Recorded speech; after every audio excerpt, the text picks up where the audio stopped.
तो जैसा कि पिछले एपिसोड में हमने देखा था, जो सेवेंथ मास्टर रहते हैं इस दौरान अपने सेवक को फिर से कहते हैं कोई एक और बंदा था जिसको कि इन्होंने ढूंढ के निकाला था। कुछ दिनों से ये उसे देख रहे थे और अपने सेवक से कहते कि उससे भी जा करके एक वाइट वाला जो टोकन है वो दे दो।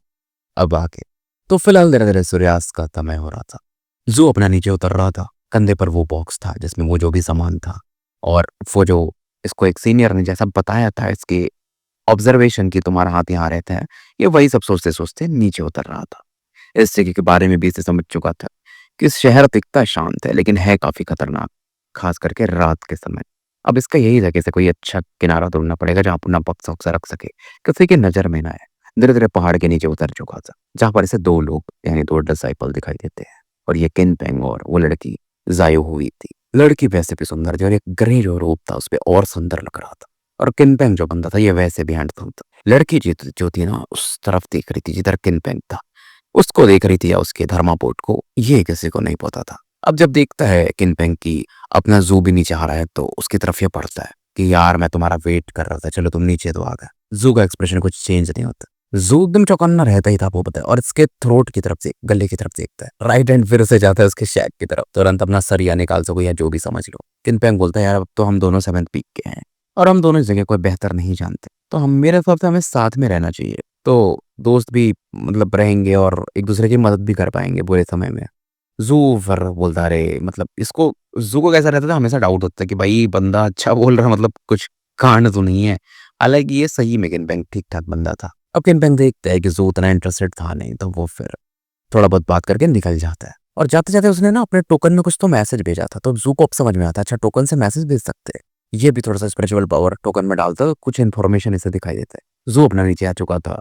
कपड़े नहीं बदलता, जो टाओइस्ट रोब इससे मिले थे ये नहीं पहनता है, पुराने ही कपड़े पहने थे इसने कि देखो बंजारे वाला ड्रेस पहन के रहेगा। बंजारे वाला मतलब गंदे पुराने, तो लोग इसको टारगेट भी नहीं करेंगे, और जो टारगेट करेंगे भी वो उतने स्ट्रांग नहीं होंगे। टोकन को अच्छे से समझता है, जैसे मैसेज कैसे भेजना है, इन्फॉर्मेशन कौन से असाइनमेंट है इसके पास। इसको ये पता चलता है कि ये वॉयलेंट क्राइम डिविजन इसको मिला है सेवेंथ पीक के, और इसे अगले दिन ही जाना पड़ेगा चेक करने के लिए। और धर्मापोर्ट्स कहाँ रखोगे आप, बर्थ नंबर वगैरह ये भी इससे मिल चुका था, उसमें लिखा हुआ मतलब कौन से पोर्ट पे कहाँ पे, तो सेलेस्टियल हैशटैग 33 हार्बर नंबर 79। तो जू उस तरफ पड़ता है। फिलहाल रात का समय हो चुका था, बढ़ रहा था, देखता कुछ लोगों के साथ घपले हो रहे थे, मतलब लूटा जा रहा था। कुछ लोग अपनी जिंदगी बचा के भाग रहे थे, लेकिन ये आराम से चिपचाप के जा रहा था। कुछ वो जहाँ पे गैम्बलिंग जुए हुए खेले जाते हैं और रेड लाइट एरिया वो सब भी से दिखाई देता है, लेकिन उसको फर्क नहीं पड़ता था। बीच बीच में ऐसा लगता है मानो कुछ लोग इसे देख रहे थे, लेकिन वो लोग भी जब देखते हैं ये बन जा रहा है तो फिर इसको इग्नोर कर देते हैं। 2 घंटे सिटी में आगे बढ़ते रहता है, फिर जिधर नाव लगती है समुद्री एरिया वहां पहुंच जाता है। अब इसको वहां पर ना अपना नंबर ढूंढना था 79, और उसमें भी वॉयलेट पार्ट में। इस दौरान इसे कुछ पैरों के आवाज सुनने को मिलते और कुछ कल्टीवेटर्स प्रकट होते हैं जिन्होंने ग्रे कपड़े पहने थे, काफी तेजी से आगे बढ़ रहे थे। और सभी के ना मतलब कपड़े पर जो पैच रहता है उस पर लिखा हुआ था वॉयलेट क्राइम्स, मतलब 7वें पीक का डिसाइपल थे। तो ये लोग वहीं पहुंच जाते जहां जू छिपा हुआ था। इस दौरान एक बंदा इसे मतलब ढूंढ ही लेता है, जिसकी आंखें काफी शार्प थी, और वो आगे बढ़ता, उसकी ऑरा काफी तगड़ी थी जो कि जू की तरफ पड़ती। जू एक खतरा फील करता है। ऐसा बंदा, उसकी ऑरा ऐसे थी कि बहुत लोगों को उसने मारा हुआ, वो किलिंग ऑरा जो रहती। जू जानता था अगर ये कुछ करेगा तो वो आदमी अटैक कर देगा, लेकिन इसका राइट हैंड फिर से जाता सरिया की तरफ। सामने वाला बंदा पूछता तुम्हारा टोकन। बंदे का ध्यान ना जू के राइट हैंड पे जाता है। कुछ और डिसाइपल आते हैं, जू को घेर चुके थे, अगर ये कुछ भी गड़बड़ करता तो पक्का अटैक पक्का था। सभी इसके राइट हैंड की तरफ ही दिख रहे, और जू को समझ में आता है कि इसे काम तो करना पड़ेगा। मतलब लोगों को पता चल जाता है ना, अगर आप राइट हैंड पे जा रहे हो शैक के पास अपने बढ़ रहे हो जिसमें सामान रखते हो, तो फिलहाल ये टोकन दिखाता है। फिर वो जो बंदा था बोलता है अरे भाई ये अपना ही नया रिक्रूट हुआ है और इसे भी हमारा ही डिवीजन मिला है, मैं वो क्राइम डिवीजन ही मैं आपसे बोलूंगा। अब लोगों की ऑरा जिस पर लॉक थी वो शांत हो जाती है, लेकिन वो जो बंदा था ना फिनिक्स की जैसे आंखों का, वो इसे ध्यान से देखता है और बोलता है यार थोड़ा ध्यान दो, ये जगह सेफ नहीं रहता है। जू हाँ में सर हिला और फिर आगे बढ़ जाता है। दूर में फिर से एक बिल्डिंग की तरफ कोई तो बंदा खांसते हुए दिखाई देता है। पावर लेवल फाउंडेशन लेवल पे था, बट वो इंजर्ड हो चुका था, और उसके पीछे पड़ा हुआ था एक मिडिल ईस्ट मैन जिसने कि वो बैंगनी कलर का डाविस रोब पहना था। और इनका देखो तगड़ा बैटल चल रहा था भाई, वो भाले से अटैक कर रहा था जिसमें फ्लेम्स दिख रहे थे, और सीधा उसका जो अटैक था ना सामने वाले के जो जंगे वाला एरिया होता वहां जाके लगता। और थोड़ी समय में ये जो शैडोवी फिगर था जो इंजर्ड भी हो चुका था वो मारा जाता। और ये जो बंदा जिसको मारा गया था ना वो गोल्डन वज्रा सेक्ट के जो वॉरियर है ना, जो मतलब पैट्रियार्च है, उनके पावर लेवल के बराबर था। और इस लेवल पे तो जू को भी आराम से माना जा सकता है। और जो क्राइम डिवीजन के कुछ बंदे थे ना, जो कांस्टेबल थे, क्योंकि इनका भी पोस्ट नीचे था, वो बोलते हैं यार ये तो डिवीजन डायरेक्टर है। जू को लगता है मैं उस लेवल पे कब पहुंचूंगा, और ये जल्दी से आगे बढ़ता है। 1 घंटे से और ये हार्बर नंबर 79 के करीब पहुंच चुका था। अब यहाँ का मौसम थोड़ा लगता है और भी ज्यादा, आप बोल सकते हो ह्यूमिडिटी यहाँ पर ये फील कर रहा था। अब हार्बर नंबर 79 भी काफी बड़ा है, जहाँ पर बहुत सारी नावें लगती है। बहुत सारे नावों में लैंप वैम्प जल रहा था, बहुत सारे शांत भी थे, डिसाइपल से दिखाई दे रही थी। लेकिन एक चीज जू फील करता, यहाँ जो स्पिरिचुअल पावर था काफी तगड़ा था, लेकिन साथ में करप्शन की भी और करप्शन शायद समुद्र के क्षेत्र से आता था। और जू को समझ में आता यहाँ पे प्रैक्टिस करेगा ना, अगर ये साधना करेगा तो काफी जल्दी आगे बढ़ सकता। देखो हार्बर नंबर 79 पहुंच चुका था। अब इसका जो नंबर था सेलेस्टियल #33, ये उसे ढूंढता है। वहां पर ना बहुत कम नावें थी, और फिलहाल बॉक्स निकालता है, उसमें वो बॉटल था ना, बॉटल को खोलता है और पानी में था डाल देता है। जैसे जैक स्पैरो की नाव निकलती थी, बस वैसे ही ये नाव प्रकट होती है, फिर बढ़ना शुरू होती है और 9 मीटर की लंबी नाव बन जाती है। नाव काले रंग की थी, बस समझ लो वही। कमेंट में बताना जैक स्पैरो की जो फेमस नाव थी उसका भी नाम कुछ ब्लैक से ही था, मुझे भूल गया, ब्लैक पॉल और समथिंग। नाव का जो थोड़ा चित्र था, बोल सकते हो थोड़ा मगरमच्छ के जैसा दिख रहा था। ऐसा मतलब नाव की मानो मगरमच्छ ही नाव हो, ऐसा समझ लो, उसी के आकार का था। फिलहाल आसमान में चंद्रमा भी जगमगा रहे थे। जू फिलहाल थोड़े समय के लिए तो बस अपनी नाव को देखते रह जाता है और सोचता है यार अब तो ये मेरा है। इसे फील होता है लेकिन अभी भी कोई तो है जो इसे खोल रहा है। बहुत सारे लोग थे शायद, तो लेकिन वो बहुत छिपे हुए लोग हैं। लोकेशन तो ये ढूंढ नहीं सकता था। खुद को शांत कर सैंडल को देखता अपने, जो कि काफी सूखे रुखे पुराने हो चुके थे। सैंडल्स को ये उतार देता है और समुद्र में प्रवेश करता है। पैर और अपना धोता है। फिर से इसकी जो बदन जो काफी कोरी थी वो चमकने लगती है। पैर और धो रहा था लेकिन आसपास के एरिया को भी ध्यान दे रहा था। वेट कर रहा था कि जो भी है भाई बाहर आ जाए, मजा आ जाए कपड़े। और वो बंदा भी बाहर नहीं आता है। चाहे जू कितना भी एक्टिंग करता है कि वो एकदम ऑफ गार्ड है, हाथ पैर धो रहा है, फिर भी जू अपने नाव में प्रवेश कर चुका। अब नाव के अंदर देखो बेड सब था, ज्यादा नहीं था लेकिन वॉश बेसिन मैट था, बैठने के लिए सही था। अंदर में कमरे में आप खड़े नहीं हो सकते, बट जो अंदर नहीं जाता वो बाहर ही बैठता है नाव के। मतलब नाव में जो कमरा था उसके अंदर नहीं जाता है, बाहर ही बैठता है। पुराने दिन याद करता है, चंद्रमा की तरफ देखा और याद करता है पहला बंदा जो इसने मारा था। वो बंदा बेसिकली भूखा था और जू को मारना चाहता था, इसे खाना चाहता था, और उसमें फिर जू जीत गया था। अब जो भी है पुरानी बातें। इसकी नाव जो थी थोड़ा ऊपर थोड़ा नीचे हो रही थी पानी की लहरों के कारण। ये सोच ही रहा था तभी एक लाइट ना कोल्ड ऑरा इसकी तरफ मानो बढ़ रही थी, और जो इसलिए जानबूझ के बाहर बैठा हुआ था। फाइनली जू कहता उस ऑरा से बच जाता कि तुम फाइनली बाहर आ ही गए। एक बंदा बहुत तेजी से जू की तरफ बढ़ा, हाथ में उसका डैगर था, उसमें जहर लगा। ये कोई डिसाइपल था ग्रेड स्ट्रोक में। उसने कुछ मास्क भी नहीं पहना था, 30 साल का हो, की कंडेंसेशन के 5th लेवल में, लेकिन फिर भी वो खतरनाक था। और पलक चपकते ना उसका जो डैगर था जू की जो चेस्ट होती उसके काफी करीब आ चुका था। लेकिन जो भी तगड़ा आदमी था तुरंत उसके हाथ को ही पकड़ ले, बॉडी कल्टीवेशन के पावर को रिलीज कर सीधा उसको उठा देता है और सीधा ले जा करके ना नाव का जो एक दीवार होती समझ लो वॉल साइड, उसमें प्रेस कर देता है। ना चंबित था, अब उसके हाथ से ब्लड आना शुरू। लेकिन उसने कुछ तो पैर में पहना था जंगे के आसपास, जहां से ना कुछ रेसे जैसी निकलती है और जू की तरफ पड़ती। उसकी ओरा काफी खतरनाक थी, वो 6th लेवल की ओरा थी। लेकिन तभी जू के पीछे उसका हॉबगॉब्लिन प्रकट होता, जो रेसी जैसी ओरा आ रही थी उन्हें क्रश कर देता है। अब ये बंदा खून की उल्टी करने लगता है, क्योंकि जो भी चीज था मैजिकल या जो भी था टेंटेकल्स, ये उससे कहीं ना कहीं कनेक्टेड था। जू निकालता है डैगर, उसको उसका गला काटने वाला था। बंदा डर जाता। जू पूछता तुम इतना अच्छे से कैसे छिपे थे, पहले ये बताओ, ये टेंटेकल क्या था? तो बंदा बताता है वो जो टेंटेकल ना तो रस्से जैसे दिखते जो उसके जंगे से बाहर आए थे। बोलता है ये ऑक्टोपस होता है ना, उसके हैं हाथ होत। मैंने इसको अपनी बॉडी में ट्रांसप्लांट कर लिया था, जिससे मेरा पावर लेवल बढ़ गया था, और वो मेरी ऑरा को भी छिपाता है अगर मैं पानी के हिस्से में होता। और ये बोलता बहुत सारे लोग तो म्यूटेंट बीस्ट का भी इस्तेमाल करते। और ये बोलते हैं देखो जुनियर पुत्र, अगर तुम मुझे छोड़ देते हो, फिलहाल तो मेरे पास मेरिट पॉइंट नहीं है, मेरे पास कल एक मिशन मैं चाहूंगा तो। लेकिन तब तक जू इसका गला काट देता, और जब तक वो चीखता इसके मुंह को भी बंद कर देता। बंदे को निपटा देता, और जू के पास तरीका थी, इसके पास वो पाउडर था जो कि पूरा शरीर ही गला देता है। बंदे के सैकअप को चेक करता है, उसमें कुछ था नहीं। तो जू को समझ में आता है ये बंदा इसके धर्मा बोट को लेना चाहता था। फिलहाल जू अपना वो जेड स्लिप निकालता है जिसमें नाव के बारे में पूरा लिखा हुआ था, ब्यौरा हो रहा कि नाव तो सही है। अब एक कुछ टेक्निक यूज करता है जैसे उसमें था कि अपना एक सील मार्क छोड़ देता है नाव के ऊपर, थोड़ा ब्लड भी यूज करता है, मैजिकल सिंबल बनाता है, जिससे बोट थोड़ा सा हिलता है। तो नाव के साथ इसका माइंड कनेक्ट हो जाता है। मतलब अब नाव का ये ओनर बन चुका था। नाव को ये बस सोचेगा कि तुमको इधर जाना उधर जाना, तो वैसे नाव चलेगी, मानो नाव इसके शरीर का एक हिस्सा बन चुका था। एक ऐसा कुछ तो सोचता है। तो नाव के जो डिफेंसिव शील्ड होते हैं, अगर कोई आप पे अटैक कर रहा है तो एक शील्ड आ जाएगी सामने, नाव के ऊपर जो है वो भी प्रकट हो जाती है। तो पूरा इन्फॉर्मेशन पढ़ता है, ये समझ लेता है, और ये भी समझ में आता है इसको कि जैसे जैसे इंसान का पावर लेवल बढ़ता है, वो चाहे तो अपने धर्मा बोट्स पावर लेवल को भी बढ़ा सकता है। स्पीड हो गया, डिफेंसेस को बढ़ा सकता है, अटैक करने की क्षमता को, मतलब नाव में आप बंदूक बंदूक लगा लो या जो भी समझ लो, बहुत सी चीजें। और रिसोर्सेस लगाने पड़ेंगे भाई, ऐसे तो अपग्रेड नहीं होगा, मतलब पैसे लगेंगे। और कैसा मटेरियल यूज़ करते हो वो भी रहना। भाई अच्छा मटेरियल होगा तो अच्छा काम करेगा। और अपग्रेड करने के 2 तरीके थे कि इंसानों के द्वारा बनाए गए मटेरियल्स, और इसमें 6वें पीक वाले लोग काफ़ी अच्छे होते हैं और थोड़ा सेफ मेथड भी है। दूसरा जो म्यूटेटेड ऑर्गेनिज़म्स होते हैं उनके थ्रू, मतलब वो स्पेल्स के तरीके से जो भी है हमें आगे पता चलेगा ही। मतलब एरेज़ वगैरह आप यूज़ कर सकते हो। लेकिन उसमें भी ना म्यूटेंट बीस्ट वगैरह का मतलब सपोर्ट लगता है या जो भी। तो उसमें भी अच्छे खासे रिसोर्सेज़ चाहिए। तो फिलहाल इसका जो बोट था वो क्लास 1 का बोट था। उसमें भी बहुत अच्छे लेवल पे जाओगे तो ड्रेडनॉट लेवल करके आता है। लेकिन उस लेवल तक अपग्रेड करने में काफ़ी पैसे लगते हैं। अब इसका यही था कि देखो पैसे कमाने पड़ेंगे, कैसे कमाने हैं वो देखना पड़ेगा। हर महीने रेंट भी तो पे करना है। अब इसके पास एक और टोकन था जिसमें 7th पीक के टेक्निक्स थे जिसको आप बाहर शेयर नहीं कर सकते। तो ये टेक्निक था सी फॉर्मिंग स्क्रिप्चर। तो ये जो सी फॉर्मिंग स्क्रिप्चर है इसके 10 लेवल है। 10 लेवल मतलब की कंडेंसेशन के 10 लेवल, क्योंकि अभी तक ज़ू जो कल्टीवेट करता है वो बॉडी टेक्निक्स है, और ये टेक्निक अगर आप समुद्र के आसपास प्रैक्टिस करते हो तो और जल्दी-जल्दी इसमें आपका लेवल बढ़ता है। ये स्पिरिचुअल एनर्जी चाहता है और ये टेक्निक उसी से रिलेटेड है।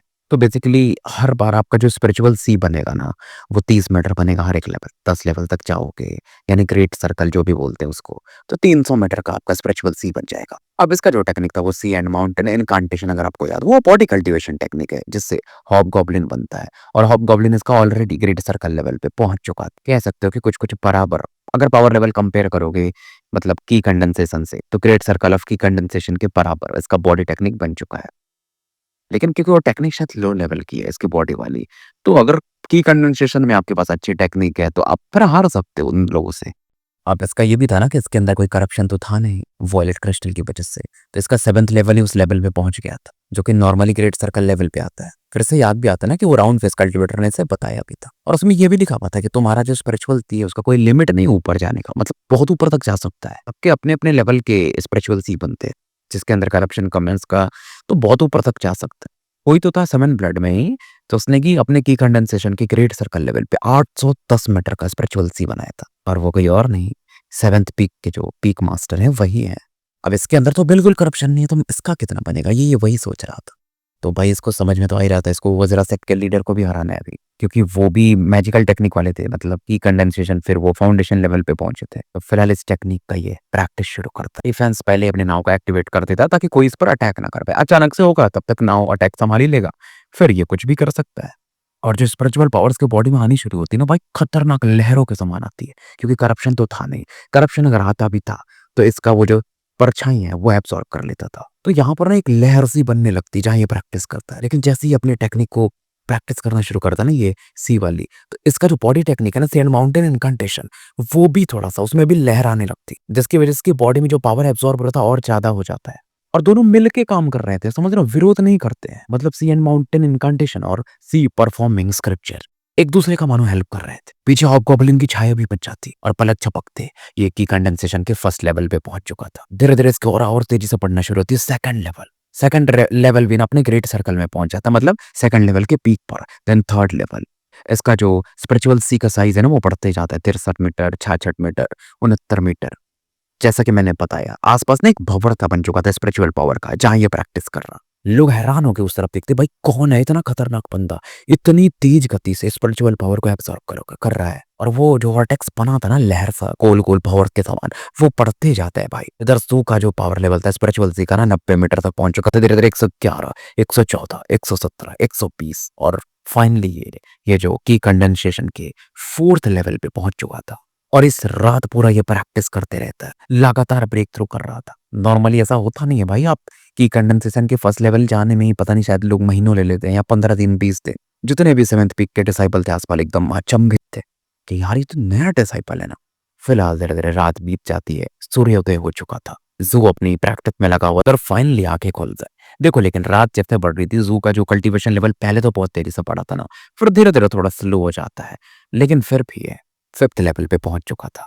पावर अभी भी बढ़ रहा था धीरे-धीरे, और दोनों टेक्निक्स इसके साथ में काम कर रहे थे। पहले से काफ़ी अलग हो चुका था। इसके चेहरे पर वो जो शार्प काफ़ी एंगल्स थे ना, वो थोड़े सॉफ्ट हो जाते और इसकी और प्योर दिख रही थी। वो इसलिए आई थी क्योंकि सी फॉर्मिंग स्क्रिप्चर की वजह से।